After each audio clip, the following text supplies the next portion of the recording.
It's time for Balanced Living with Vicki Griffin.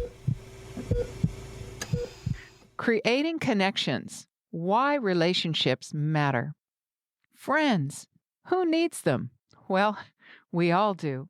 A friend is that person who will not only share your joys, but also lend a listening ear or a helping hand when trouble comes. Friends are not flawless, but they care. We turn to friends for counsel when we're perplexed, courage when facing a crisis, and compassion when we've failed. We're created with a need to give and share love and friendship as well as receive it. Relationships are a great antidote to selfishness. They provide opportunities for us to attend to the needs of others. Relationships also ward off that foggy self-centeredness that blinds us to ways that we can make a difference in the lives of others. We're created to connect.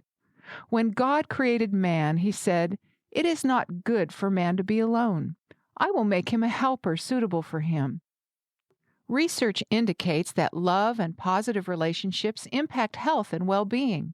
Happily married people live longer, have fewer doctor's visits than those who are unhitched or unhappy. These cozy couples tend to have lower blood pressure, heart failure, strokes, and better health habits than their crankier counterparts. When couples act as a team, they're better able to defray the detrimental effects of stress that can sap immune strength and shorten life. This is in part due to the release of oxytocin, a bonding hormone that's released when mothers nurse their babies. It's also released when we experience the nurturing effect of social connectedness with other people. If you're single, you're not sidelined. The healing benefits of positive social ties are also available to those who are widowed, divorced, single, or living alone for whatever reason. God knew that in this broken world, not everyone would experience the blessing of a long, happy marriage. God sets the solitary in families. He raises up the needy out of affliction and makes himself families like a flock. Social institutions such as extended family, church, and community are as important to mental and physical health as nutrition and exercise. A pooled analysis of studies showed that people with positive social relationships had a whopping 50% greater likelihood of survival compared with those with poor or insufficient social relationships.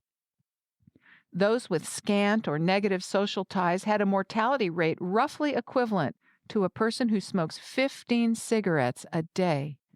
The health benefit of social connectedness was comparable to quitting smoking and even exceeded other life-shortening factors such as obesity and physical inactivity. In a landmark report called Hardwired to Connect, researchers concluded that high rates of depression, anxiety, and other serious mental, emotional, and behavioral problems among U.S. children and adolescents is largely due to a lack of connectedness. We mean two kinds of connectedness: close connections to other people and deep connections to moral and spiritual meaning. Well, what are the how-tos of hello? First of all, show up. It seems we're primed to like each other as we get used to each other's presence, something called an exposure effect.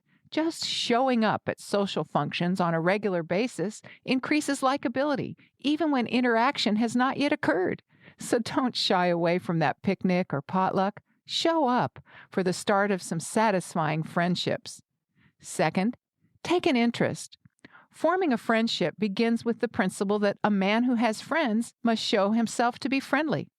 Some practical social skills include smiling, taking a genuine interest in other people, remembering their name, and making them feel special by being a good listener, and creating a comfortable environment for getting acquainted.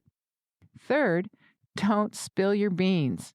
Sharing preferences about music, food, or hobbies is a way to lead to deeper conversations over time about your most intimate hopes and fears. But sharing a lot of highly personal information right away is too much for many people to handle.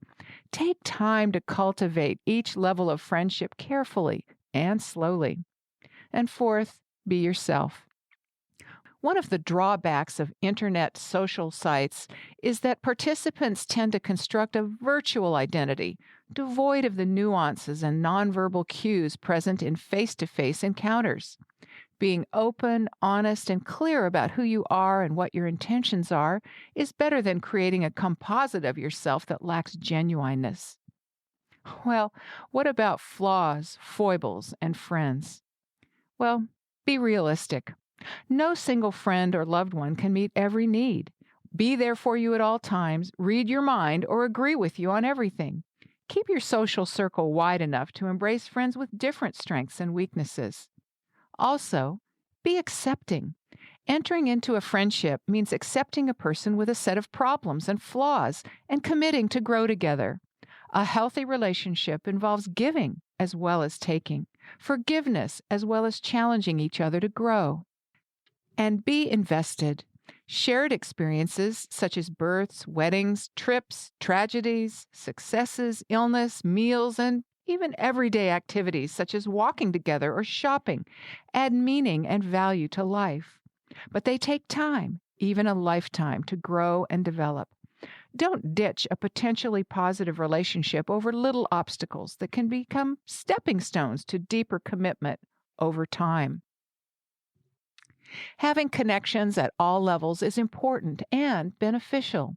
From a few deeply caring and committed relationships to a wider circle of casual and courteous contacts. In this world, failed relationships and friendships occur as well as successful ones. But there is one friend who will never fail you. He is perfect in love, present at all times, and powerful to save. And that is Jesus. He promises to be your friend who sticks closer than a brother. Spending time with him in his word, the Bible, will deepen that friendship and tap into the wonderful resources for your life that no other friend can give. Now that's a friendship worth the investment. You've been listening to Balanced Living, presented by Vicki Griffin.